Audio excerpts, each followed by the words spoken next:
ನಮಸ್ಕಾರ ಜಾಣರೇ, ನಮ್ಮ ಚಾನೆಲ್ ಸಬ್ಸ್ಕ್ರೈಬ್ ಮಾಡಿ ಸಪೋರ್ಟ್ ಮಾಡಿ. No drama no fake only reality ಅಂತ ಹೇಳ್ತಾ ಇವತ್ತಿನ ನ್ಯೂಸ್ ಏನಪ್ಪ ಅಂತ ಹೇಳಿದ್ರೆ, ನಿಮ್ಮೆಲ್ಲರ ಅಚ್ಚುಮೆಚ್ಚಿನ ಕನ್ನಡದ ಪ್ರಖ್ಯಾತ ಕಲಾವಿದ ಅಂತಲೇ ಹೇಳ್ಬೋದು, ಮುಗುಳ್ನಗೆಯ ವೀರ ಚೆಲುವ ಸುರಸುಂದರಾಂಗ ಅಂತಲೇ ಹೇಳ್ಬೋದು. ಅವರು ಯಾರು ಅಂತ ನಿಮಗೆ ಗೊತ್ತಾಗಿರುತ್ತೆ ಅಂದ್ಕೊಳ್ತೀನಿ. ಅವ್ರ ಬಗ್ಗೆ ನಾವು ಇವತ್ತು ತಿಳಿದುಕೊಳ್ಳೋಣ. ಅವ್ರು ಯಾರಪ್ಪ ಅಂತ ಹೇಳಿದರೆ, ಸದಾ ಹಸನ್ಮುಖಿ ಆಗಿ ಚಿರ ಯೌವನದ ಯುವಕನಂತಿರುವ ರಮೇಶ್ ಅರವಿಂದ್ ಸರ್. ಇವರ ಪೂರ್ಣ ಹೆಸರು ರಮೇಶ್ ಅರವಿಂದ್. ಇವರು ಜನಿಸಿರ್ತಕ್ಕಂಥದ್ದು ಸೆಪ್ಟೆಂಬರ್ 10, 1966. ಇವರು ಜನಿಸಿದ ಜನ್ಮಸ್ಥಳ ಯಾವುದಪ್ಪ ಅಂತ ಹೇಳಿದ್ರೆ ಕುಂಭಕೋಣಂ. ಅದು ಎಲ್ಲಿ ಬರುತ್ತಪ್ಪ ಅಂತ ಹೇಳಿದ್ರೆ ತಮಿಳ್ನಾಡಲ್ಲಿ ಬರುತ್ತೆ.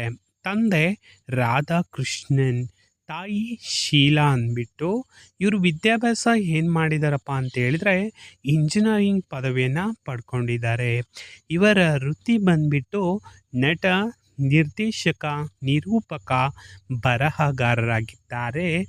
ಇವರ ಭಾಷೆಗಳು, ಇವರಿಗೆ ಗೊತ್ತಿರ್ತಕ್ಕಂಥ ಭಾಷೆಗಳು ಯಾವಪ್ಪ ಅಂತ ಹೇಳಿದ್ರೆ ಕನ್ನಡ, ತಮಿಳು, ತೆಲುಗು, ಹಿಂದಿ ಇನ್ನು ಮುಂತಾದ ಭಾಷೆಗಳನ್ನು ಬಲ್ಲವರಾಗಿದ್ದಾರೆ ಅಂತಲೇ ಹೇಳ್ಬೋದಾಗಿದೆ.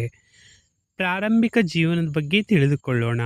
ರಮೇಶ್ ಅರವಿಂದ್ ಅವರು ಮಧ್ಯಮ ವರ್ಗದ ಕುಟುಂಬದಲ್ಲಿ ಜನಿಸಿದವರಾಗಿದ್ದರು.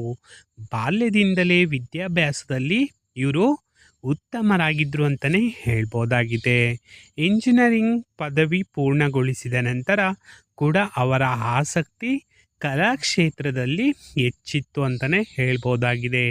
ಕಾಲೇಜು ದಿನಗಳಲ್ಲಿ ನಾಟಕ ಮತ್ತು ಸಾಂಸ್ಕೃತಿಕ ಕಾರ್ಯಕ್ರಮಗಳಲ್ಲಿ ಸಕ್ರಿಯವಾಗಿ ಭಾಗವಹಿಸಿದ್ದರು. ಆದರೆ ಇವರು ಇಂಜಿನಿಯರ್ ಆಗಿದ್ದರೂ ಕೂಡ ಇವರು ಕಲಾಕ್ಷೇತ್ರದಲ್ಲಿ ಸಾಧನೆಯನ್ನು ಮಾಡಿದರು ಅಂತಲೇ ಹೇಳ್ಬೋದಾಗಿದೆ.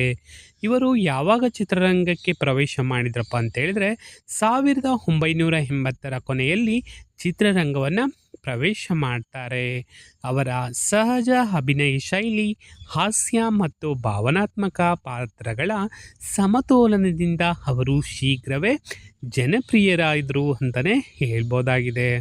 ಪ್ರಮುಖ ಚಿತ್ರಗಳು ಇವರು ಯಾವ್ಯಾವ ನಟನೆ ಮಾಡಿದ್ದಾರಪ್ಪ ಅಂತ ಹೇಳಿದ್ರೆ ಅಮೃತವರ್ಷಿಣಿ, ಅಮೇರಿಕಾ, ನಾಗಮಂಡಲ, ಉಲ್ಟಾ ಪಲ್ಟಾ, ಅಕ್ಕಪಕ್ಕ, ಪಂಚರಂಗಿ, ಜುಂಗಿ ಜಗನ್ನಾಥ ಇನ್ನು ಮುಂತಾದ ಚಿತ್ರಗಳಲ್ಲಿ ನಟನೆ ಮಾಡಿದ್ದಾರೆ.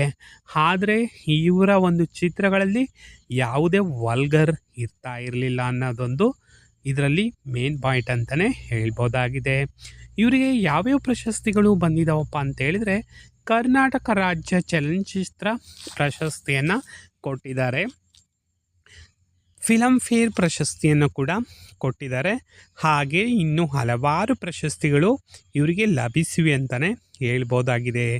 ಇವರು ಯಾವ್ಯಾವ ಕಾರ್ಯಕ್ರಮದಲ್ಲಿ ಭಾಗವಹಿಸ್ತಿದ್ರಪ್ಪ ಅಂತ ಹೇಳಿದ್ರೆ ಅವರು ಜನಪ್ರಿಯ ಟಿ ವಿ ಕಾರ್ಯಕ್ರಮಗಳ ನಿರೂಪಕರು ಕೂಡ ಆಗಿ ಹೆಸರು ಮಾಡಿದ್ದಾರೆ ಅಂತಲೇ ಹೇಳ್ಬೋದಾಗಿದೆ.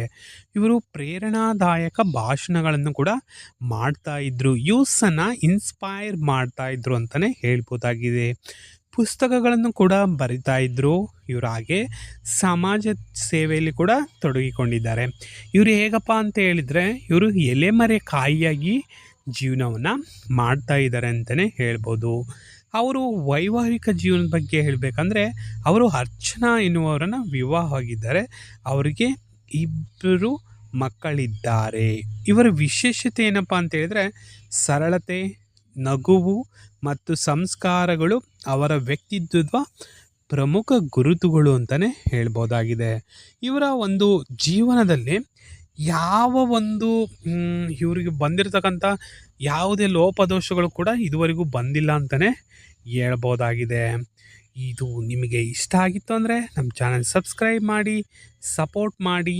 No drama no fake only reality. Please subscribe my channel. Thank you.